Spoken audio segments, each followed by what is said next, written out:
and welcome to Today in Woburn. Today we have a lot of things to talk about, and I'm very excited to have two guests who represent different parts of our school system, and we're going to dive deep into school activities and some of the things that are wrapping up our year and trying to prepare for the fall. I know many of you have many questions in that regard, and we're going to talk through as many of them as we can. I thank you for submitting those questions to me. And then, of course, we have Mayor Scott Galvin on, and we'll get an update about some general city things as well. Welcome, Superintendent Crowley. We really appreciate you joining us. I know you have to head off in a little bit, so I'm going to start with you today. Great, thank you. I'm really glad that you are joining us today because we are just at the right before school officially ends for the school year. And this has been an end to a school year, unlike any, I'm sure, in your career. And I think most of us would agree, hopefully never again, like we've been having. What will summer look like? I know traditionally we've had summer school programs for folks and other things that happen. What does our summer look like? Sure. First of all, thank you for having me. And I agree, this has been a year like no other. So that being said, summer's obviously going to look a little different as well. So our ESY program is going to be remote. That's our special ed program, will be remote. And we are following the guidance from DESE, and you'll probably hear me say that a few different times today because we're only as good as the guidance we get from the state, and we'll work as quickly as we can to follow that guidance. One of the things in Woburn that we put together I'm really proud of is it's called Camp Tanner, and it's going to be pushed out to families grades pre-K to 8 today, this afternoon, and it's going to be resources for families that they can do with their children not on a computer. So different ways that they can engage over some time, and students can earn badges. There's a song, a camp song. So they're really trying to make it, so that there's resources available to our families over the summer. The other part, we did apply for a grant from DESE to provide extended learning for some of our families over the summer. And so when we get news that when we get the grant, we'll push that out. We also are offering classes to our EL students over the summer, and Adriana can speak to that maybe in a little bit when she's part of the show. And so, it's obviously the summer often is a time to decompress and energize and everything else. And I hope that families are able to do that, but we also don't want to leave them without any options or any ways to, engage with the school system. And so, again, that Camp Tanner is going to be pushed out. The other thing I should mention is that we are going to be pushing out live books to some of our younger students. And, so students can have things to read tangibly and not be on Zoom calls or Google Meets during the summer. Thank you. That sounds like a really great program, and I'm sure a lot of people will take advantage of it. Will traditional summer reading, so I know middle schoolers and high school students usually have a summer reading program. Will we be having that this year? It's going to be modified because there will be some degree, and what we've done over the past couple of years, it's really a credit to our curriculum team. We, rather than assign a specific book for every single kid to read, what we've done is to try to provide choice. Mm-hmm. So, and candidly, even like my own kid, I don't really actually care a ton what they're reading as long as they are reading. And so, we've made some selections to represent our community, the diversity in our community. And again, it's done over the past couple of years where the kids would earn little stars and as a way to incentivize it. But that is something that will be done, but in a modified fashion this year. Great, thank you for that. I also saw an update that those families who had Chromebooks that they received to help support through the end of the year, there's return dates and times, and I know you've communicated that, so we don't have to go through the schedule here. There were some questions about, was there an opportunity for some families to keep them over the summer to keep things going? Will they be returned to families in the fall? We don't have any idea yet, might be the answer, but I thought I'd get some clarity from you on that. Sure. So every day between 9 and 3 this week, the families that have Chromebooks are able to drop them back off either to the high school or to the Joyce so that we can inventory them for the summer. Since we don't know yet what the fall looks like, we want to know what our inventory looks like as it currently exists. If there is an occasion or a case where a student may need the device to attend school over the summer, maybe as part of that ESY program, they can keep the device. So it's just done, again, to try to make sure that we have a count on the devices and be able to begin planning for the fall. Great, thank you. That's very helpful and I think makes a lot of sense. One of the things that we know has been a tradition at the end of year, teachers will have parties in their room where there'll be other types of ceremonies and things, and we weren't able to do the normal things that we did this year. There's a lot of discussions about things like parades and reverse parades and all kinds of things that people were trying to mimic. I know that there were no easy or right answer to what we can and can't do, but there has been some maybe confusing communications to people. Some thought they were going to be able to and then were notified they can't. Can you tell us a little bit about why those decisions were made and to make it consistent with the experience, I think, of graduation? You and I had been talking about this a little bit earlier. Yes, sure. So the quick response is that there's no easy answer to any of these questions that come up. And I do miss all the parades or not parades, but the end of year celebrations that happen. It's nice to see the kids celebrating with their teachers and each other at the end of every year. One of the things that I think we need to kind of keep in mind is that we're in the midst of a public health crisis. It hasn't gone away. I know that the restrictions have loosened a little bit, but it's still a real thing, not only in Woburn, but throughout the world. And so as it relates to the parades, we try to work as best we can. Of course, the mayor's here, but with the public safety officials in the city. And when the high school parade was put onto the agenda, there's concern about, again, public safety. Will people wear masks, et cetera? And so for consistency, we just felt like it was the best thing to say to folks that I'm sorry, we can't support it this year.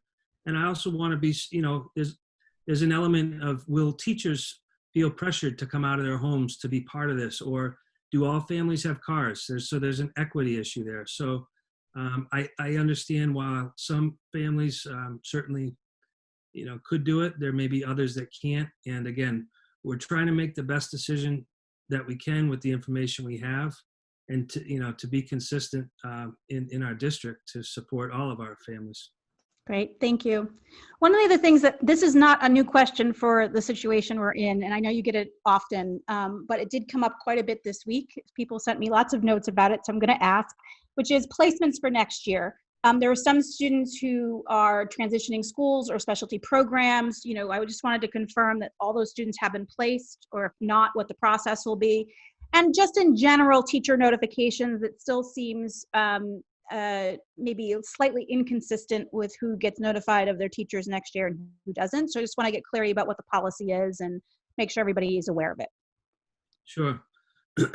So the placements that I understand teacher placement, and I'll talk to that in a minute, but yeah. So for example, at the Kennedy, they did a virtual opening today. So kids coming from the 5th grade could see what the school looks like. Joyce is doing the same thing in the high school, so we're very mindful of those, those bigger transitions as it relates to coming into the schools. And hopefully over the summer, there'll be an opportunity for kids to get in with families on a small, within smaller numbers so that they can see physically where they're going to be going to school. And as far as teacher placements and everything, that's ongoing. And I know that the principals are working, particularly at the elementary level, in consultation with teachers as it relates to class lists and teacher notification for next year. We also, we're in the process right now of making sure that the teachers are themselves in the right grade levels and so forth. Mhm. So we'll get there. And I understand the anxiety, but we just need to land this plane before we can get to the September. But the information will be out in a timely manner. Great, thank you.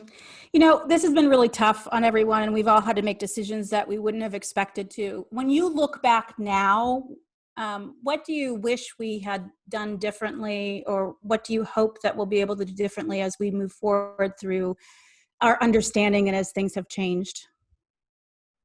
It's a tough question, Mhm. because I feel like for me, I'm still in the middle of it. Um, we are building a plane while flying, and so over the past 3 months, I think we've done a great job of realigning what we're doing and delivering instruction to our students remotely. I wish we had more technology in houses. I know that's been an issue that families have cited. If you have 3 kids and only one device, that poses a problem. I believe we did the best we could do in the amount of time, the short window that we had to make some of these decisions. One of the things I'm most proud of is that, we started delivering food the first week of closure. We identified the fact that students' basic needs are sometimes met by the school system. And so I'm really proud of the fact that our food service department rallied around and was able to do that. We're actually going to continue that over the summer. I just pushed that out to families this afternoon, and Adriana can speak to that as well. She's been actively engaged in this. So, it really, we're taking care of people's basic needs. I think some of our technology needs were highlighted as deficient in this, but again, we couldn't have planned for any of this. So. Yeah, hindsight's always 2020, and we, hopefully we'll learn things as we prepare for fall, and what will continue to be some unusual circumstances, and we might not have all the knowns. One area that I've seen some other locations, and I've heard a lot of sort of discussion, not specific to Woburn, but I've heard people asking about, which is kindergarten. Kindergarten in a hybrid model might be particularly challenging for students who have never been in a public school setting before, have never had that kind of classroom environment. Has there been any discussion about kindergarten being delayed or any special circumstances by which we might treat kindergarten classrooms? The quick answer is no, there's been no discussions about that. And I'll follow it up because it's important for you and the community to know, and I'm going to push it out. We still don't have any guidance from DESE. And so until we have that information, it's really difficult to plan. And so I hope to get some guidance from DESE this week. And then that's just going to trigger more planning. And, the planning that we do needs to be thoughtful and involve multiple people. Parents, teachers, nurses, city officials, elected, so it needs to be a comprehensive plan. But I guess one of the things that I think about is, the things change so quickly. So what our plan on July 10th might, be radically different than on July 25th. So we need to be flexible in how we're approaching it. But again, with an eye towards making sure that kids are safe, and staff are safe when we return to work. Great, thank you. One of the things that is easy to overlook at a time like this is we're in crisis management mode, and in some ways we'll continue to be in planning for next year. But there's also innovation happening, and one of the things that I've heard spoken about is that the library is going to have some programs potentially that works with libraries in the school system and some of the things that might be happening there. I'd love to understand what that really means to the extent that we know at this point in time, and what we might look forward to. Sure. It's very early in the conversation as far as I'm concerned. The really what we're trying to do is inventory all of our library books with the same cataloging system that the Woburn Public Library uses. And so that what that will allow for is a student at the Reeves, for example, who wants a book about giraffes, sees that it's available at the Goodyear School, and then it's able to get moved from the Goodyear to the Reeves. That's the extent to the school system's engagement right now with this. Okay. Maybe not what I had heard was happening. So thank you for the clarification. That's really good to know that at this point with this, which is more access to a broader variety of books is always a good thing. So glad to hear that. We heard talk about sort of after school and weekends and all kinds of things. So that's good to know. It's not good to know it's not happening yet, but important to know that that's not happening yet. So thank you for clarifying. Just a couple of the questions. Look, we fully recognize that you don't have all the guidance you need for DESE. I think it's safe to assume you'll never get all the guidance you need in the timing that we would ideally like. What can parents do over the summer to participate in the process of figuring out what happens in the fall and also preparing their children to be ready to come back in the fall, to make sure that we're doing as much as we can to support the school system and the hard work that you and your staff is trying to put together? Well, I'm in the process of finishing a letter to parents right now that I'm planning on pushing out tomorrow morning to families. And really the essence is we don't have the information yet. Please continue to check your emails over the summer. I'm going to rely on principals and department heads to help guide some of these conversations with parents, with their staff, etc. We're going to probably need to do some surveys with parents. In other words, are you planning on sending your child back to school? Or are you planning on using the school bus, etc.? Those types of questions. So I know that will be part of the process. This will not be, and it's just not how I work, but a top-down decree of how we're going to reopen the schools. It has to be a community-wide understanding about what's safe to open schools, whether it's physical, emotional, or educational. So that's the thinking right now. Great. Well, thank you for that. And thank you for joining us. I think it's really important for us to remember that we need to look out and participate in these things when we're invited to do so, because that gives you data that you can then act on. The other thing that I just want to comment on, and I don't want to have a budget discussion, but I do want to recognize that there are cities all around us and all across the state that are really struggling, that are having significant cuts in funding for education. And while we don't always have everything that we want and such, I just want to say thank you to everybody who's been involved in trying to maintain as much strength as we can in supporting the education of the students in our community. And if there are creative things that families can do to help support the efforts to help prepare to get, classrooms back and things, please do continue to let us know how to do that and how to help. We know these are difficult and challenging times, and under the best of circumstances, we're not going to start next year the same way we start every year. So we already know there's going to be a lot of new unknowns and a lot of new things. In that regard, my last question for you is, teachers are not used to teaching online. Teachers are used to classroom environments where they go through lots of education to get good at teaching in a classroom environment. That is a skill that is learned over lots and lots of years and lots of education. Is there anything that we're doing over the summer to help our teachers prepare in the event that we need to be in this hybrid or online model more than we'd all like, now that we know that it's likely to happen? So let me just, I'll answer the PD question, but I thought you were transitioning to the mayor when you started talking about budget. So anyway. I was congratulating you on the hard work that you had to do, and including. And don't worry, we'll get to Scott. I promise.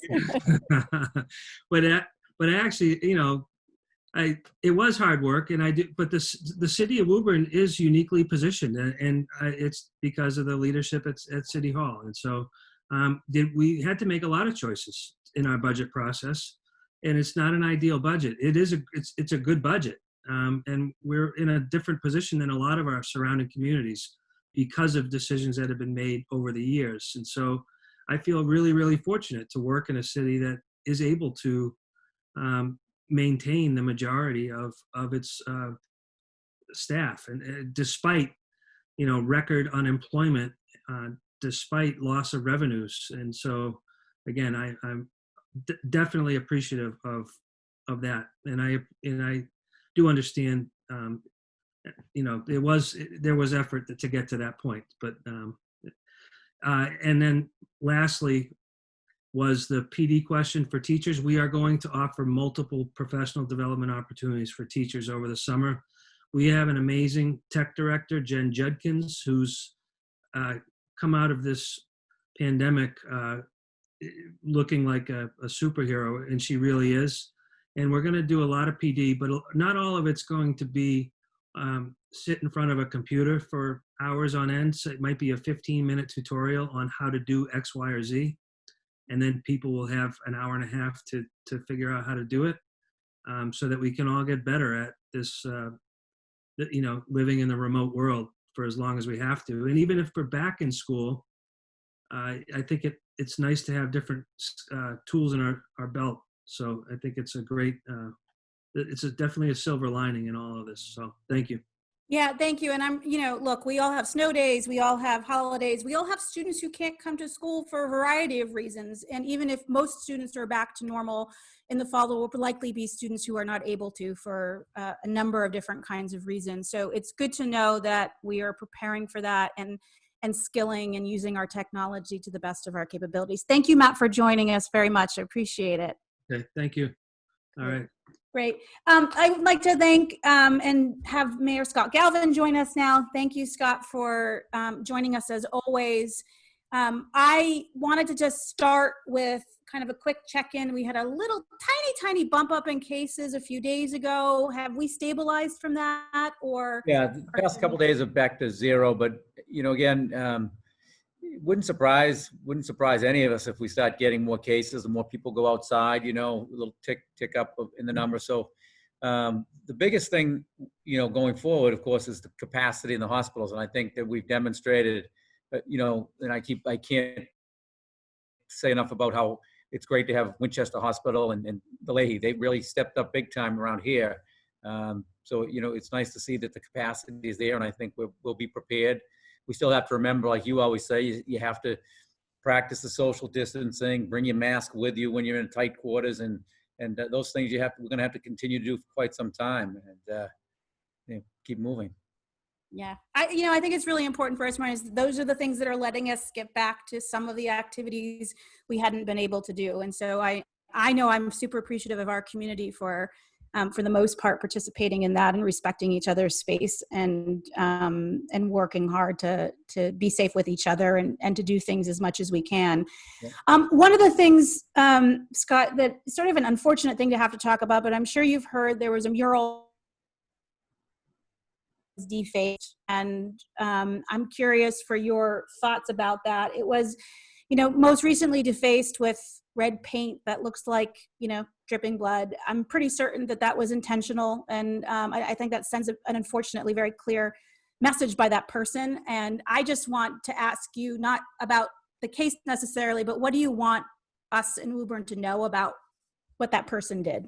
Yeah, I mean, it's despicable, really. And it doesn't represents the actions of one racist, ignorant person. And sometimes when people see that, they try to associate the community, and it does not by any means represent our community. And it's a sad reflection on that person or person's lives that they have to do something. I mean, if you've ever been over there, it's a pretty unique area, the tri-community bike trail, and that's the tunnel is owned by the state. And I don't know if we talked about this. We used to have problems with trying to keep it clean, and then there would be taggers who were putting on their own type of graffiti. So the state worked along with us, and came up with these street artists who would paint their different different murals along the tunnel. And the tunnel, like I said, it's a long tunnel. So one thing is making no excuses. This is like all different artists are doing different paintings, and there's hundreds, if not, in the high hundreds of different really nice photos in there, murals. And, it's unfortunate that someone would do that, but if there was some action we could take, and we found out about who it was, we certainly would take action. I mean, the conduct is in this day and age, it's not where we want to be heading as a city, state, or country. We're opposed to that type of racist outbreaks like that. Yeah. Thank you for reassuring us and reminding us that that's not okay in our community, and it's not the message that we want to signal, and it's also not representative of the vast majority of our community and what we stand for and who we are. The conversation, though, did spur something that was really interesting for me, which is where else in Woburn can we bring art to life, right? Where else are there places that we can demonstrate the creativity in our community and the talent that it's in our community? And I don't know if there are other conversations or places or committees of people who look into things like this. Well, there is, and we've been talking about this for quite some time, and I did reach out to one of the artists who does his work over there. I had his number, and we talked to him about a couple specific locations in the city of Woburn where we would do some type of mural artwork. One of them is directly across from the library, and that's on the building that's directly across from the library. We spoke to the owner of that building. They would be receptive to, some type of mural, as long as they had some input as to, an approval of what went on. The second, we bought the, Cousins burned down. We bought the parking. We bought the lot, and we put the parking lot. There's also a building behind there owned by a local developer. And we also had a conversation with him about the same topic, that we'd like to do some type of mural. It would look nice, and there'd be some, some aspects that I think would be good. So those are two things that we're looking at. Certainly would be open to anyone else's opinion about where we could do something, but those are areas that we're actively looking at and have a strong interest in doing something with them.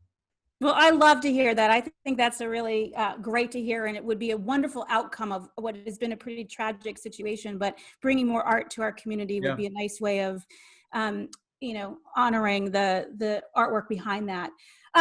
There has been a lot of talk about a circulation desk at the library being cut up and thrown out. People are taking pictures. It sounds awful. And I don't actually know what happened, and I don't like to speculate. So instead of me guessing, I promised that I would ask the question, and that to ask you to share what you do know, and we can share with the community at large. Well, I think there's a lot of misinformation about the library and what's going on. And, as I said to you last time, I think that the current director has different ideas than the previous leadership, and even the previous leadership of that. There's different ideas, very tech oriented, and customer service oriented too. And I think that the circulation desk, she had different ideas with what there still is a circulation desk. It's not to the extent that it was before, but that kind of goes with her vision on how she'd like to see the traffic come in the library. And she will come on your show and talk, at some point. But the big thing is that, the incredible, and I talked about this last time, the incredible support for the library from my office, from the city council, from the board of trustees. And I tell you, we made a $31 million investment in that library. The first year that it was reopened, the budget went up 25%. Last year, it went up 12%. And this year, in these tough times, it's going up 2%. We talked about that. And I just want to be clear that we have a strong commitment to making that the best library in the state, because we put so much money into it. Yeah, thank you for clarifying that. We appreciate it. There are some 3 positions on the board of trustees, I believe, that are technically expired, and people who are holding those positions. What are your plans in terms of filling those on a move forward basis? Well, with any board position, they have a set term, and then if the term expires, they serve at the will of the mayor. That's not my language. That's what the language is. So they continue to serve, and they continue to serve effectively. So, and I think the trustees, for the most part, do a good job, and they're committed to what they do. They don't get paid. They show up, and they make important decisions about the direction of the library. So, this whole bit that's swirling around now, there's, people have their right to not agree with how certain things are going, but this is, the trustees are, as I say, they're dedicated, and they put their time in. So I think people just need to take a step back, and everything will work out fine. Thank you for that update.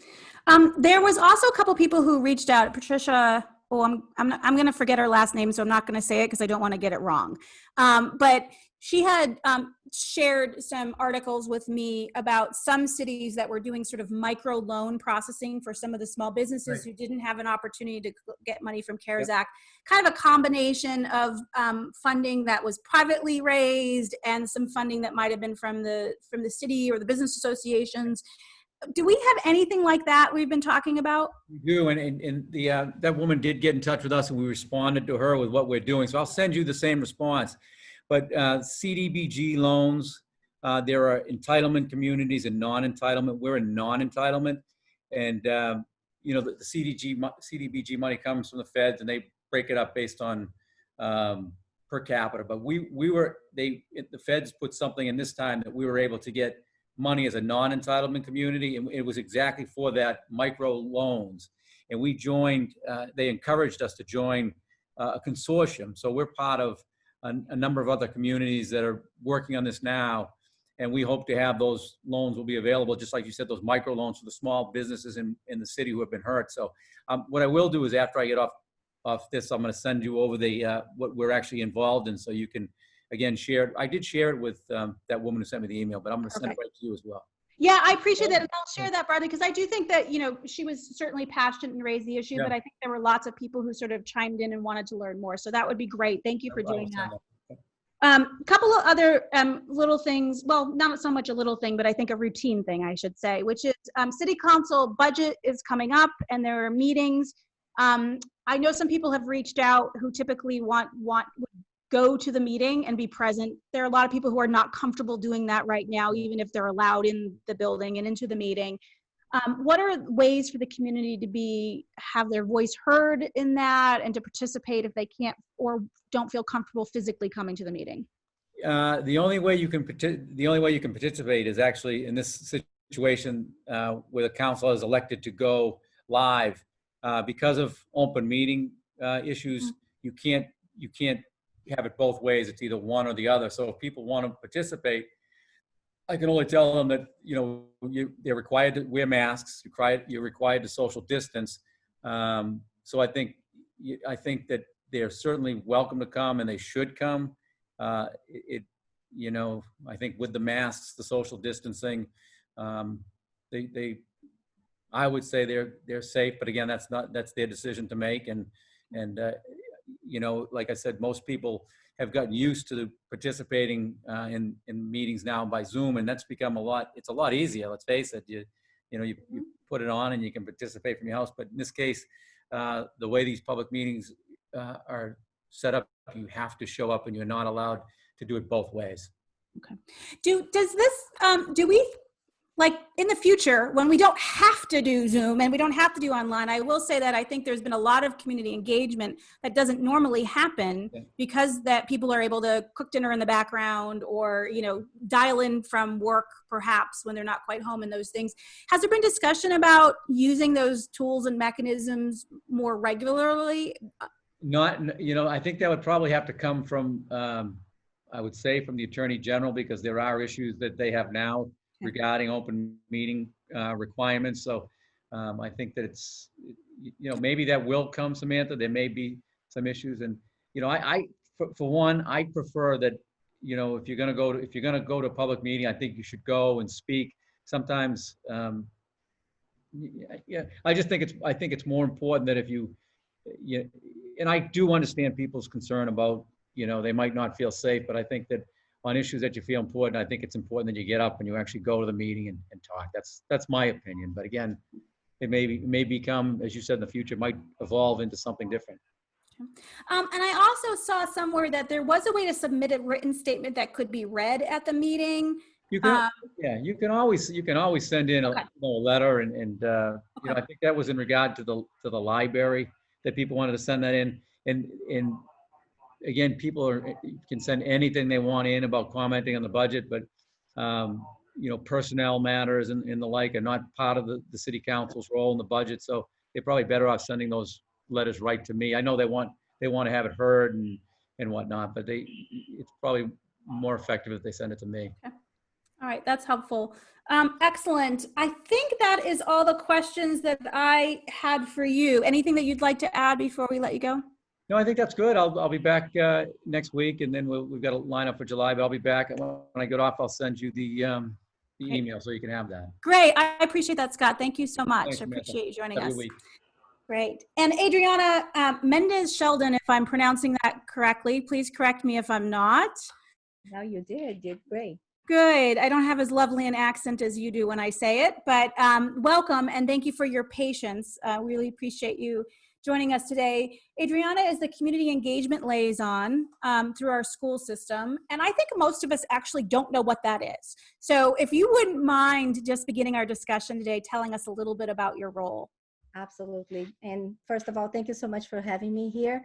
I have to say, once I read the title, I also had to Google it because I didn't know what a liaison meant, but I know it means like something that bridges something to something else. So, and I think that's what we did. When we started this position, as you noted, it was approved last year in November, and I started in this role in middle of December or first week of December. We were not planning for coronavirus, so the position had what we call a phase 1 pilot plan with 5 areas that we wanted to cover. So one of them was outreach, not only locally with our agencies and organizations here, but also outreach to all the districts that had a position like this one and that were doing things that we weren't doing. And also in Boston, lawmakers, legislators, especially with our demographics changing so much, we wanted to understand a little more how to help and serve that community. So outreach was one thing. A second thing, we call it support for the economically disadvantaged families. And what it meant, it was to learn how we could help people apply for different benefits. And one of our initiatives was to we're currently a partner with DTA and UMass Medical School, and we are like an outreach partner for DTA, so they recognize us.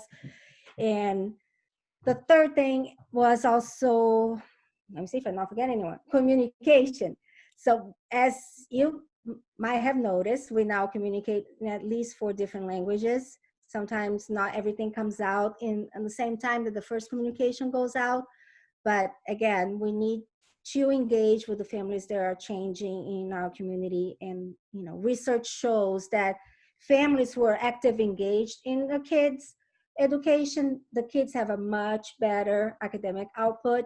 So we want to make sure that our families are engaging. And a lot of the families don't engage, not because they don't care, it's just because they don't dare or they don't speak the language. So now most of our communication, especially, district important communications, go out in 4 different languages.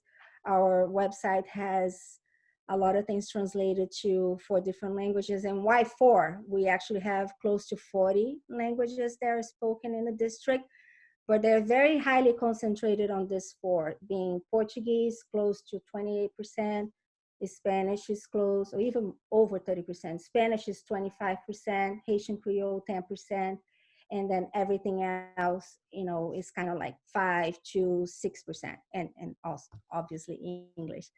So that was the 3rd pillar. The 4th pillar was expanding learning at home, working specifically with Title I schools and creating training and programs to better equip the parents, especially again, EL parents, to how to help kids continue to learn at home. And we did, unfortunately, just one of this program with an excellent turnout. We cooked a meal, the library came and presented, everybody left with a library card, and we had a teacher talking about the importance of literacy. She brought books, the kids went home with books. And we also had another teacher volunteer doing music and movement during dinner. So it was an amazing program, but we only had a chance to do a Malcolm White. We had another one scheduled, but again, coronavirus came and it kind of stopped us on our track. And finally, the 5th pillar was having a hard look into some of our internal systems. And we started with enrollment, because we really wanted to make sure some of our processes were consistent. they were equitable, and there was clarity on the things that we were doing. And enrollment, we had 10 different schools, not using the same forms. Not all of them had access to translated forms. And as a result, now we have online enrollment program that's all online and in 4 different languages, all the same forms, and we're very happy with that. So that was what the position was, designed to do on what we call the phase 1 of this job. But then again, in March, we got hit with coronavirus, and we changed a little bit the focus. I think it's really, we're very lucky that the position existed when all of this happened, because there is nothing routine about the communications that are going out right now. And I can only imagine as a parent, if I didn't read English, how challenging this was. This is hard for everybody right now. And to not have the ability to read the communications that are coming out or listen to the communications is being terribly challenging and terribly difficult. And I don't have the benefit of being able to walk into the school and try and find someone who can help me translate and stuff. So talk a little bit about how how this function has evolved during this time and the role that you've played in communicating to folks. So yes, we are operating since March, kind of like an emergency crisis role. And almost it feels like it's a whack-a-mole game. We'd solve one thing and then there's something else that we need to solve. So we started sending emails to parents in other languages, but then we quickly realized a lot of these parents and these families, they just don't read emails. It's not part of, it's not a habit for them.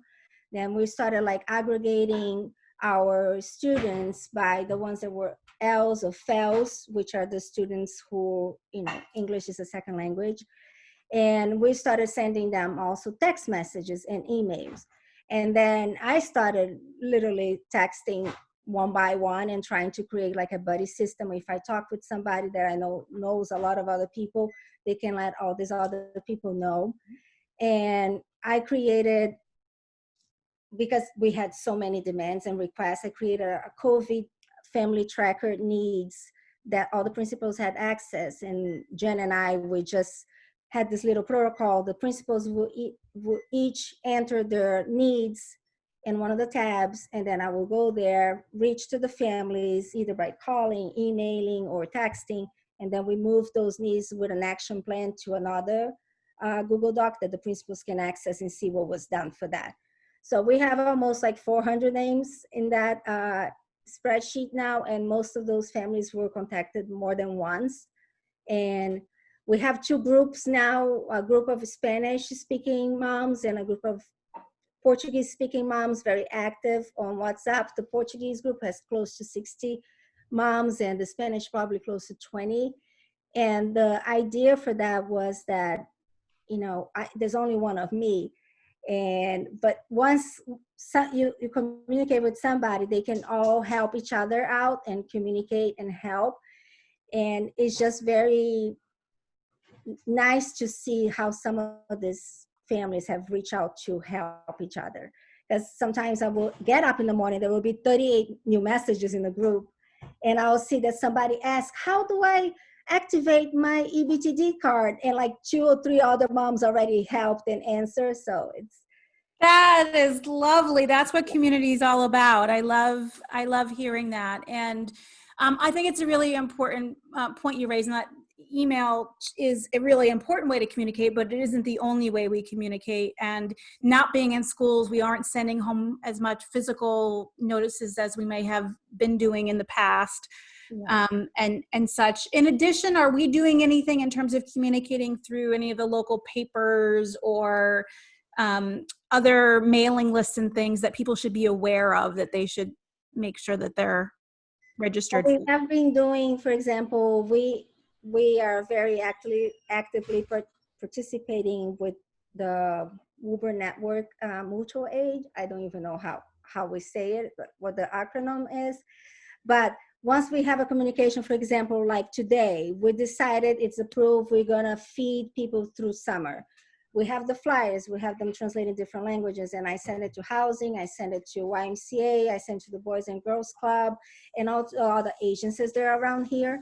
What happens is, like, not, these people don't read the newspaper. So we are trying to engage people who would read the newspaper. They are already engaged and they already know what's happening. So it is not one of our main ideas. We are really trying. I have had, you know, volunteers putting flyers in the stores in town, or putting flyers on the ATM machines in different languages, because those are the places that people are. I love, what a great creative way of getting out there. Thank you for doing that. Yeah. So one of the things that I am excited to hear about is that there's a new parent council in place. That sounds like it's part of our attempt and initiative to engage the community more and for the community to support each other. Tell us a little bit about that parent council, what it does, and how people can get involved. Yeah, so it's called LPAC. LPAC stands for English Learning Parent Advisory Council.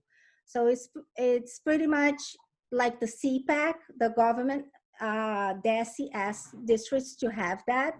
And it's a voluntary group of parents, guardians, teachers, administrations, and people from the community that come together. And we meet usually once a month.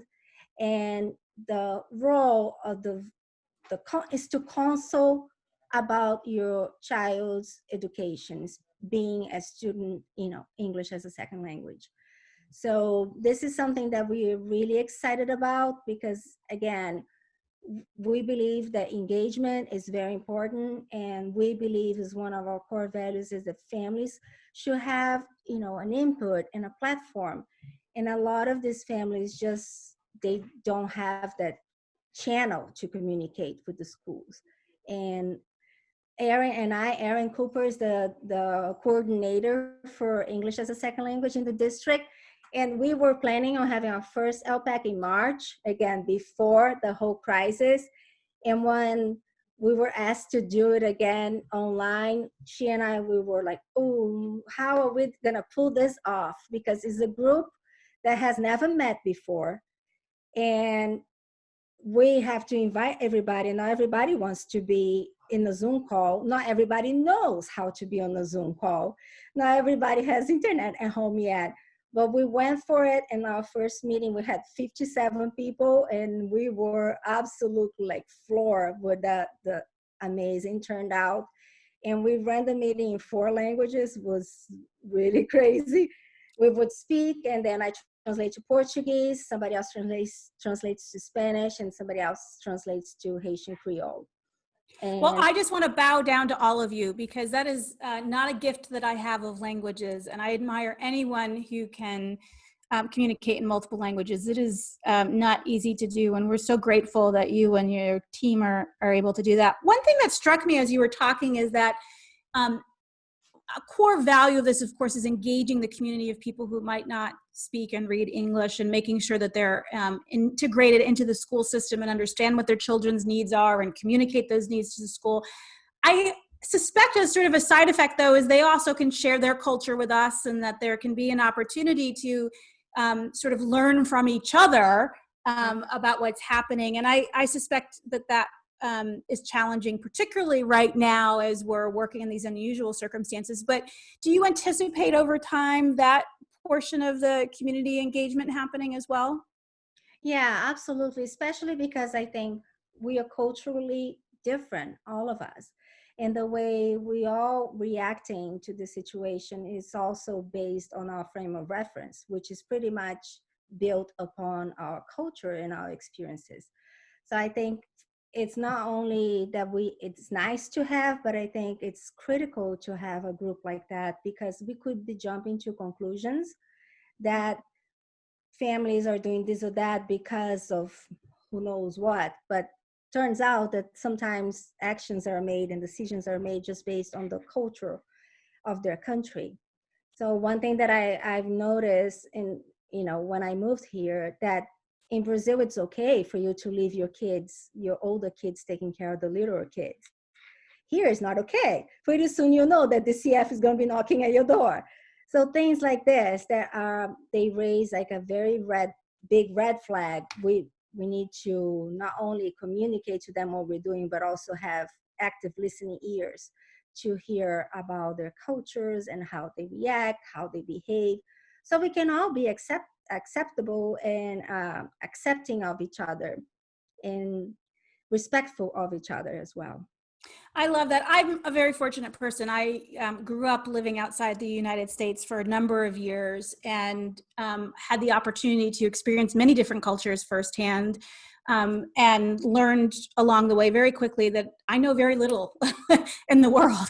And there's a lot of things that happen that I have the opportunity to learn from and take away something. And so I'm thrilled to hear that this community not only is going to serve those folks who might not be engaged in the school system as much, and take away some of the blockers and the barriers that keep them from being engaging, but also that we get an opportunity to learn from families and different cultures and things that we're not always exposed to. So thank you so much for joining me today, and more importantly, for joining our community and being a part of it. It's such a, adds a total richness to who we are and as a community, and I thank you for that. Is there anything else that you'd like to add before we wrap up? No, I think maybe just stay tuned. As you know, Matt was saying, we have some certain things coming. The Camp Tanner, we're gonna have AL programs run also in partnership with the library for our kindergartens up K to 5, I think. And we also have middle school and high school EL summer programs that are going to be run. So we're just trying to keep the kids engaged and not let them unlearn the English that they have learned. And also being mindful that it's summer and nobody wants to be that much on Zoom anymore. But stay tuned. There's always something new coming up.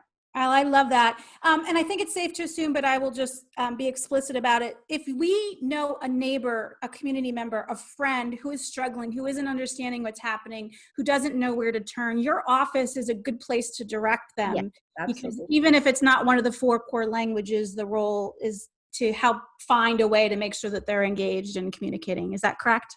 Yes, absolutely. And you might have seen a couple of weeks ago, I was asking on Facebook if anybody knew of anybody who spoke this specific Indian dialect. And I got 2 people who did, and we communicated with the family. And we just want to create like a database of volunteers who can help us to do that.